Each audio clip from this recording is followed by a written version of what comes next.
안녕하십니까? 오늘은 해상 풍력 발전의 장점이라 할 수 있는 육상보다 바람이 강하면서도 일정하고 대규모 발전과 환경 영향이 상대적으로 적은 해상 풍력에 관해서 인공지능과 논의했습니다. 해상 풍력 발전 방식에는 어떤 것이 있어? 해상 풍력 발전은 크게 해저 지반에 직접 고정하는 방식과 바다 위에 띄우는 방식 두 가지로 나뉩니다. 수심과 해저 지형에 따라 가장 적합한 하부 구조물을 선택하게 됩니다. 1. 고정식, 픽스드 바텀, 수심 약 5,060m 이내의 얕은 바다에 주로 설치됩니다. 모노파일, 대구경 강관 하나를 지반에 박는 방식. 구조가 단순하고 비용이 저렴해 전 세계에서 가장 많이 쓰입니다. 자켓, 철골 구조물, 트러스을 격자 형태로 쌓아 올린 방식. 파도와 조류의 영향을 적게 받으며 모노파일보다 깊은 곳에 쓰입니다. 중력식, 그라비티 베이스, 콘크리트 구조물의 무게만으로 바닥에 고정하는 방식. 안반 지형에 적합하며 소음이 적지만 구조물이 매우 무겁습니다. 트라이포드, 트리팟, 3개의 다리로 지탱하는 방식. 모노파일과 자켓의 중간 형태입니다. 20에서 50m. 2. 부유식, 플로팅, 수심 60m 이상의 깊은 바다에서 사용하며 먼바다의 강한 바람을 활용할 수 있다는 장점이 있습니다. 반잠수식, 세미 서브머저블, 하부 구조물의 절반 정도가 물에 잠겨 부력을 얻는 방식입니다. 수심에 큰 제한이 없고 육상에서 조립해 끌고 나갈 수 있어 최근 가장 주목받고 있습니다. 스파, 가늘고 긴 원통형 구조물 하부에 무게추를 달아 오뚜기처럼 중심을 잡는 방식입니다. 안정성이 높지만 수심이 매우 깊은 곳에서만 가능합니다. 인장계류식, TLP, 팽팽한 줄, 계류선로 구조물을 해저에 연결해 뜨려는 힘을 억제하며 고정하는 방식입니다. 움직임이 적어 안정적이지만 설치가 까다롭습니다. 요약, 어떤 방식이 더 좋을까? 고정식은 기술이 성숙되어 비용이 저렴하지만 해안가 근처에만 설치할 수 있어 주민들의 민원이나 어업권 문제가 발생할 수 있습니다. 부유식은 초기 비용은 비싸지만 해안에서 멀리 떨어져 설치할 수 있어 시각적 공해가 적고 더 질 좋고 강한 바람을 얻을 수 있어 차세대 기술로 꼽힙니다. 모노파일 방식이 가장 많은 줄 아는데 자세하게 설명해줘. 네, 말씀하신 대로 모노파일 방식은 전 세계 해상 풍력 설치량의 약 80% 이상을 차지할 만큼 압도적인 비중을 가진 표준 기술입니다. 1. 구조적 특징. 모노파일은 이름 그대로 하나, 모노, 이 거대한 기둥, 파일을 의미합니다. 형태, 지름이 보통 7에서 10m, 최근에는 10m 이상인 메가파일도 등장에 달하는 거대한 강철 파이프입니다. 구성, 바다 밑바닥에 박히는 파일 부분과 그 위에 타워를 연결하는 전이구조물, 트랜지션 피스로 나뉩니다. 전이구조물에는 사다리, 작업대, 케이블 연결부 등이 포함됩니다. 왜 가장 많이 쓰일까요? 장점, 단순함, 구조가 워낙 단순해서 설계와 제작이 매우 빠릅니다. 마치 공장에서 찍어내듯 대량 생산이 가능합니다. 비용 효율성, 자켓, 방식처럼 복잡한 용접이나 트러스 구조가 필요 없어서 강철 소요량 대비 제작비가 저렴합니다. 설치 속도, 대형 해상 기중기, 크레인, 전용 설치선으로 해저 지반에 쾅쾅 박아 넣기만 하면 되므로 설치 기간이 짧습니다. 3. 설치 과정. 지반 조사, 해저 지층이 모노파일을 받기에 충분히 단단한지 확인합니다. 항타, 해머링, 거대한 유압 해머를 사용하여 파이프를 해저지면 아래 약 20에서 40m 깊이까지 수직으로 박아 넣습니다. 전이구조물 설치, 박힌 파이프 위에 노란색 전이구조물을 씌우고 볼트나 그라우팅, 콘크리트 주입으로 고정합니다. 타워 및 터빈 조립, 그 위에 풍력 발전기의 본체인 타워, 나셀, 블레이드를 올립니다. 4. 한계점 및 고려사항. 수심 제한, 기둥 하나로 버텨야 하므로 수심이 30에서 40m를 넘어가면 기둥이 너무 길어져 휘어지거나 불안정해집니다. 그래서 깊은 바다에서는 자켓이나 부유식을 써야 합니다. 소음 문제, 해머로 기둥을 박을 때 발생하는 강력한 진동과 소음이 고래 등 해양 생물에 영향을 줄 수 있어 최근에는 소음을 차단하는 에어 버블 커튼 기술을 필수로 사용합니다. 지반 조건, 바닥이 너무 단단한 안반이거나 반대로 너무 무른 진흙일 경우에는 설치가 어렵습니다. 최근 설치 전용선 기사를 본 적 있는데 어떻게 작동하지? 최근 기사에서 보신 배는 WTIV, 윈드 터빈 인스톨레이션 베슬, 즉 해상 풍력 터빈 설치 전용선일 가능성이 높습니다. 이 배는 평소에는 일반 배처럼 이동하다가 작업을 시작하면 바다 위에 우뚝 서는 아주 독특한 방식으로 작동합니다. 이 배가 어떻게 작동하는지 핵심 원리를 설명해 드릴게요. 1. 제거 시스템, 배가 바다 위로 올라갑니다. 이 배의 가장 큰 특징은 거대한 4에서 6개의 다리, 레그가 달려있다는 점입니다. 고정, 설치 장소에 도착하면 이 다리들을 해저 바닥까지 내립니다. 상승, 다리가 지면에 닿으면 배 전체를 해수면 위로 번쩍 들어 올립니다. 마치 자동차 정비소의 리프트와 같습니다. 이유, 파도나 조류에 배가 흔들리면 정밀한 터빈 조립이 불가능하기 때문입니다. 배를 공중에 띄워 움직이지 않는 단단한 작업대로 만드는 것이 핵심입니다. 2. DP, 다이나믹 포지셔닝, 닷 없이도 제자리에 거대한 배를 정확한 설치 위치에 고정하는 기술입니다. 작동, GPS와 정밀 센서를 이용해 바람이나 조류에 배가 밀려나지 않도록 배 밑에 달린 여러 개의 프로펠러, 스러스터가 실시간으로 방향과 힘을 조절합니다. 효과, 닻을 내릴 필요 없이 아주 미세한 오차 범위 내에서 배의 위치를 유지할 수 있습니다.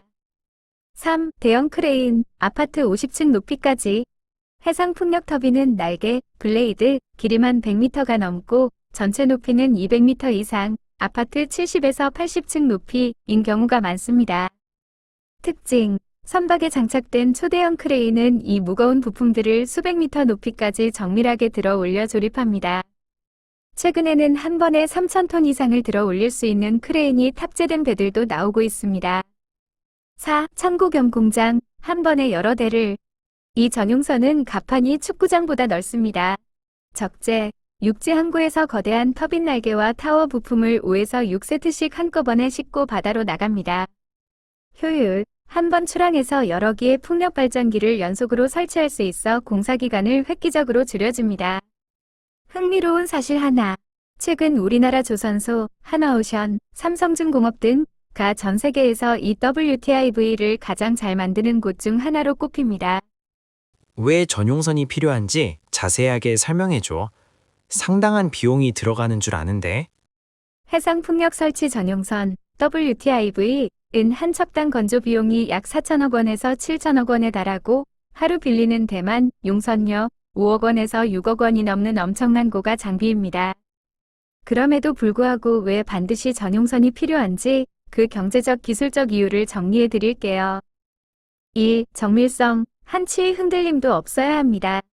해상 풍력 터빈은 수백 톤의 무거운 부품들을 100에서 200m 높이에서 볼트 구멍 하나까지 딱 맞게 조립해야 하는 정밀 공정입니다.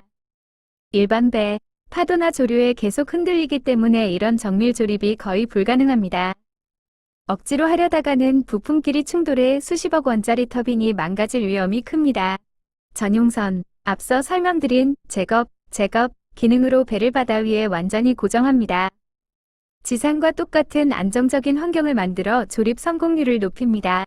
2. 속도와 효율, 시간이 곧 돈입니다. 해상공사는 날씨의 영향을 많이 받기 때문에 파도가 잔잔한 골든타임 안에 최대한 빨리 끝내야 합니다. 일반 방식, 부품을 실은 바지선을 예인선이 끌고 가고 또 다른 크레인선이 와서 조립하는 등 여러 척의 배가 손발을 맞춰야 합니다. 준비 과정만 며칠씩 걸립니다.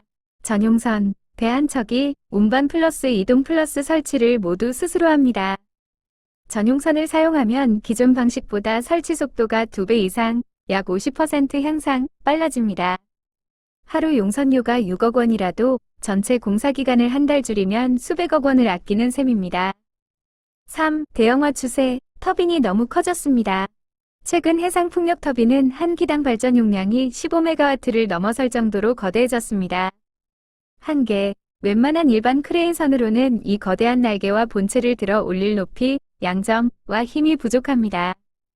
전용선, 최신 WTIV는 아파트 70층 높이까지 0003 0톤의 무게를 들어 올릴 수 있도록 특수 설계되어 있습니다.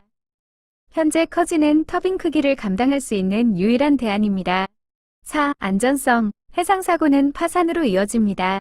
바다 위에서 사고가 나면 인명피해는 물론 프로젝트 전체가 중단되어 천문학적인 손실이 발생합니다. 전용선은 자동이치유지 장치, DP와 같은 첨단 IT 기술을 통해 악천후 속에서도 선박의 위치를 일정하게 유지하며 사고 확률을 획기적으로 낮춰줍니다. 요약하자면 전용선은 단순한 배가 아니라 바다 위에 세우는 이동식 정밀 공장입니다. 초기 투자비와 대여료는 비싸지만 공사기간 단축, 사고 예방, 대형 터빈 설치 가능이라는 세 가지 이유 때문에 결과적으로는 전체 프로젝트 비용을 낮춰주는 가장 확실한 방법입니다. 근데 전용선도 한계가 있을 것 같은데, 왜냐면 다리 길이가 제한적이고 또 가뜩이나 무거운데 배까지 들어올린다는 것이 상당히 고약할 것 같은 생각이 들어서. 맞습니다. 아주 예리한 지적입니다. 전용선, WTIV, 이 강력한 도구인 것은 맞지만 말씀하신 대로 물리적인 한계가 명확하며 그 한계를 넘어서는 것이 해상 풍력업계의 가장 큰 숙제 중 하나입니다. 질문하신 다리 길이의 한계와 무거운 배를 들어 올리는 고충에 대해 조금 더 깊이 들어가 보겠습니다. 1. 다리 길이의 한계, 780m가 마지노선.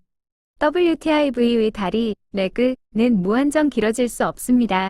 수심의 한계, 현재 가장 최신형 전용선들도 대략 수심 70m 정도가 작업 가능한 최대 깊이입니다. 다리가 너무 길어지면 배가 위에서 작업할 때 옆으로 가해지는 파도와 바람의 힘, 횡하중을 견디지 못하고 다리가 휠 수 있기 때문입니다. 지반의 변수, 단순히 수심만 중요한 게 아닙니다. 해저 지반이 너무 무르면 다리가 뻘 속으로 수십 미터씩 쑥 들어가 버립니다. 이때는 실제 수심보다 훨씬 긴 다리가 필요하게 되어 작업이 아예 불가능해지기도 합니다. 2. 배를 들어 올리는 고약한 작업, 제킹업, 가뜩이나 무거운 배를 왜 굳이 들어 올릴까? 라는 의문은 타당합니다. 하지만 여기엔 과학적인 이유가 있습니다. 파도의 에너지는 수면에 집중됩니다.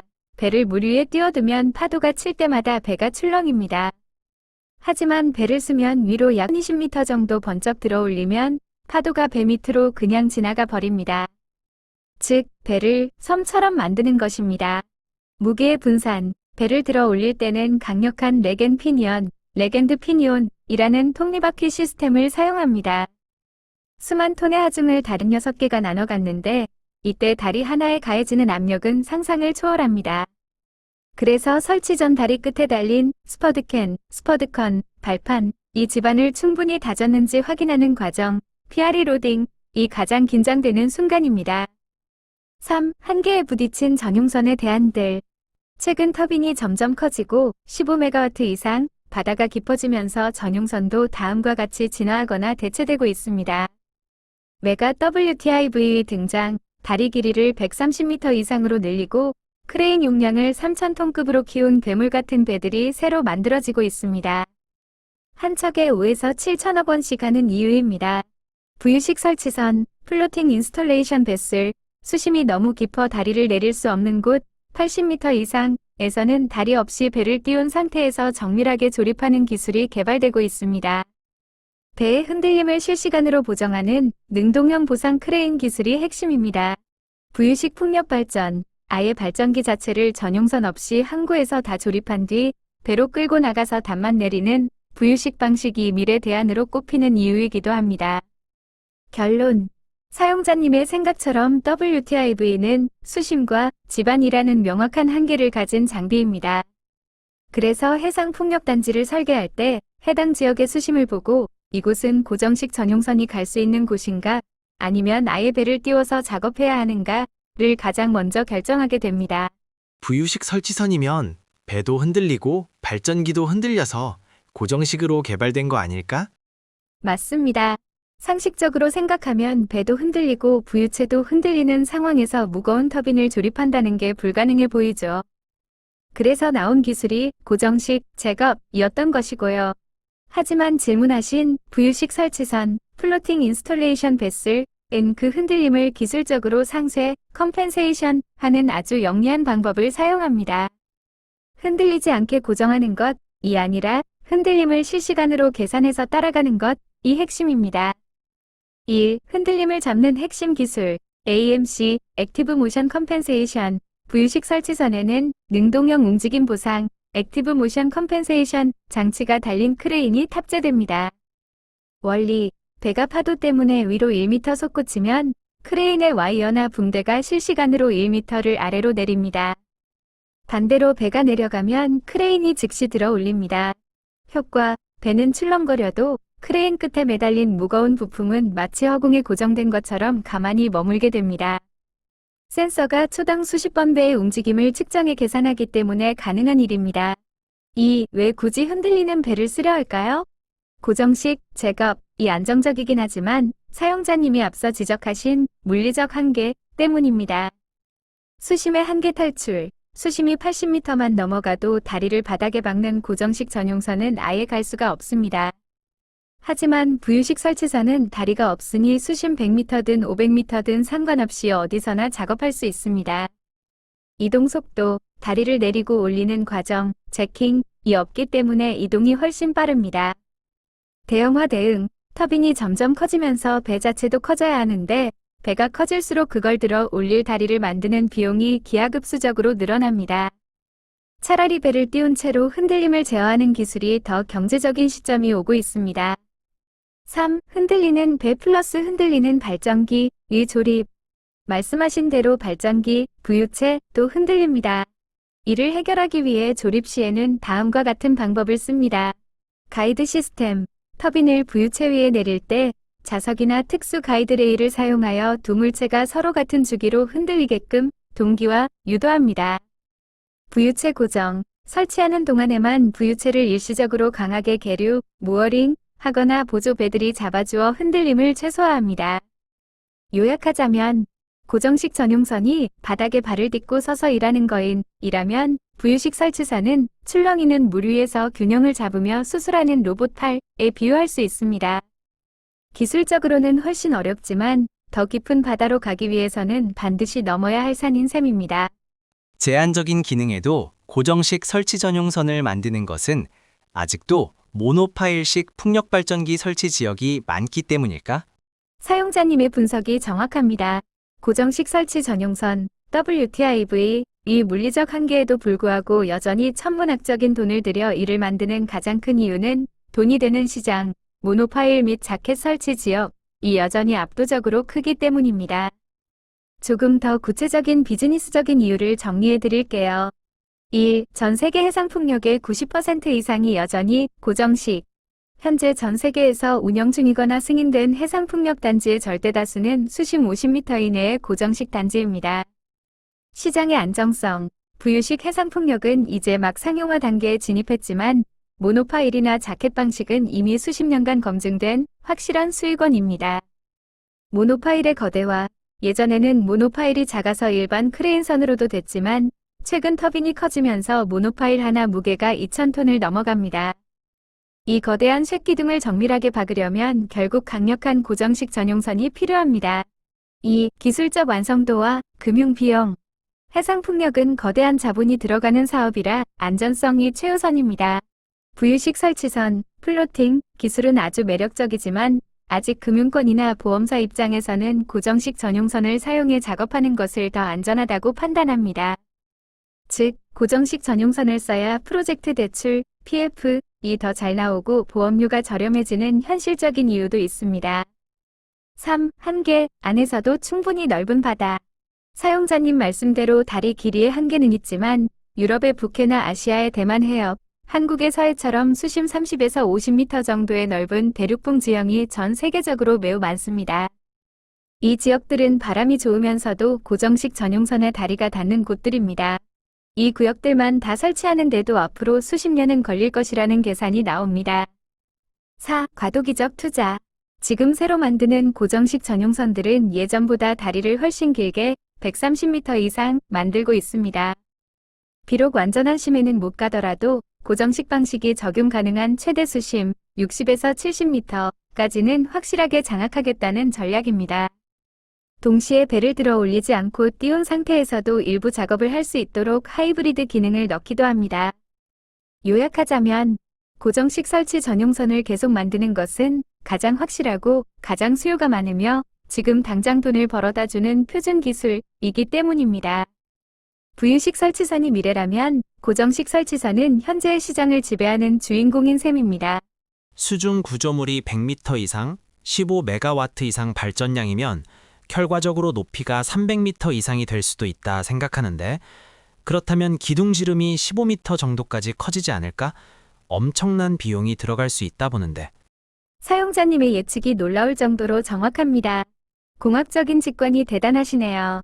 실제로 15메가와트급 이상의 대형 터빈이 표준이 되면서 풍력 발전기는 인류가 만든 구조물 중 가장 거대한 이동식 구조물이 되어가고 있습니다.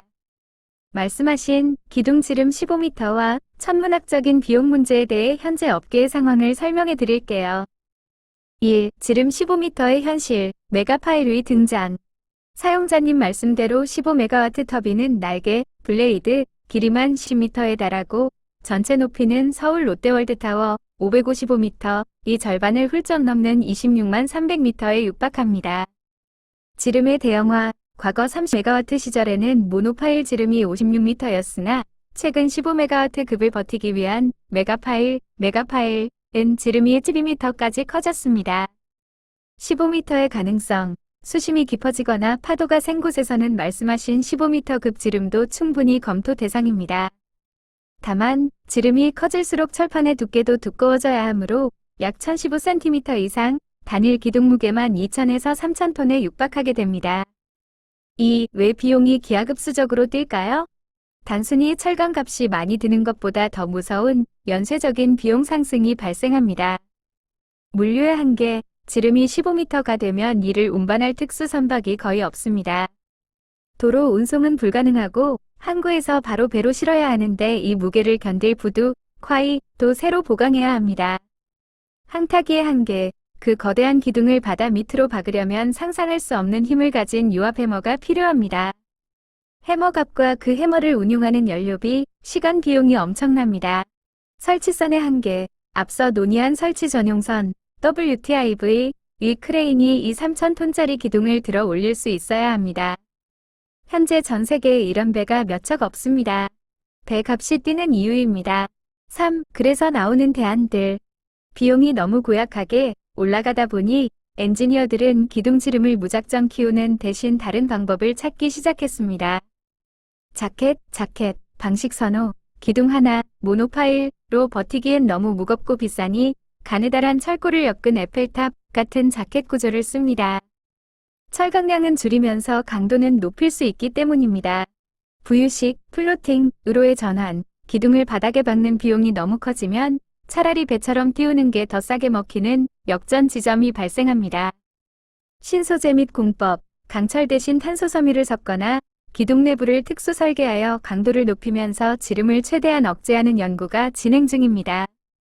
4. 결론. 사용자님의 우려대로 크기가 커질수록 비용은 선형적으로 느는 게 아니라 제곱, 세제곱으로 뜁니다. 15메가와트급 이상의 대형화는 발전 효율을 높여주지만 설치 비용을 감당할 수 있느냐는 경제적 한계선에 다다르고 있습니다. 현재 업계는 더 큰 터빈을 만드느냐, 아니면 현재 크기에서 대량 생산으로 단가를 낮추느냐, 이 치열한 갈림길에 서 있습니다. 근데 내 생각엔 해저 지면에 내려서 하는 방식도 가능할 것 같은데 그런 건 연구하는 곳이 있을까? 사용자님의 아이디어는 현재 해상풍력 업계에서 중력식 기초, GBF, 그라비티 베이스 파운데이션의 진화된 형태나 착저식 설치선 개념으로 매우 진지하게 연구되고 있는 분야입니다. 배를 공중에 띄우지 않고 해저 지면에 완전히 안착시켜 작업하는 방식에 대한 연구 현황을 정리해 드릴게요. 1. 지면에 가라앉아 작업하는 방식, 서브머저블, GBS, 말씀하신 것처럼 배를 아예 바닥에 착륙, 랜딩, 시키는 방식은 이미 존재하며 이를 해상풍력 설치에 최적화하려는 연구가 진행 중입니다. 연구 내용, 배의 하부 평면을 넓게 만들어 탱크에 물을 채워 바닥에 가라앉힙니다. 배 자체가 하나의 거대한 인공섬이 되는 원리입니다. 장점, 제겁, 방식처럼 얇은 다리 몇 개의 모든 무게가 쏠리지 않고 배 바닥 전체로 무게를 분산하기 때문에 훨씬 더 무거운 초대형 터빈 20메가와트 이상 또 안정적으로 들어 올릴 수 있습니다. 연구기관, 네덜란드의 히리머 마린 컨트랙터즈나 노웨이의 엔지니어링사들이 이와 유사한 착저식 설치 플랫폼 개념을 설계하고 연구하고 있습니다. 왜 아직 주류가 되지 못했을까요? 연구의 난제, 지면에 내려앉는 방식이 좋긴 하지만 현실적으로 해결해야 할 고약한 문제들이 있어 연구가 계속되고 있습니다. 해저 평탄화 작업, 바다 밑바닥은 울퉁불퉁합니다. 거대한 배 바닥이 평평하게 닿지 않으면 배가 기울거나 파손될 수 있습니다. 이를 위해 바닥에 자갈을 깔거나 평평하게 깎는 사전 작업 비용이 엄청납니다. 흡착 현상, 석션 이펙트, 진흙 바닥에 배가 내려앉았다가 공사가 끝나고 다시 올라오려 할 때 바닥이 배를 꽉 붙잡는 흡착력이 발생합니다. 이 힘을 이기고 배를 다시 띄우는 것이 기술적으로 매우 까다롭습니다. 3. 사용자님의 아이디어와 유사한 중력식 설치. 최근에는 설치선이 아니라 구조물 자체가 스스로 내려앉는 방식이 활발히 연구되고 있습니다. 셀프 인스톨링 GBS, 항구에서 콘크리트 구조물과 터빈을 다 조립한 뒤 배처럼 끌고 나가서 원하는 위치에 물을 채워 착저시키는 방식입니다. 이 방식은 별도의 비싼 설치 전용선이 필요 없다는 것이 가장 큰 장점입니다. 결론. 사용자님의 생각은 공학적으로 매우 일리 있는 대안입니다.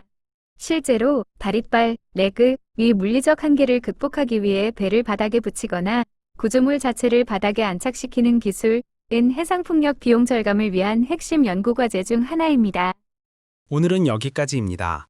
해상풍력에 관해서 논의했는데요. 가능성도 난제도 같이 공존하는 것 같습니다. 다음 시간엔 약간 다른 방식으로 접근해 보겠습니다.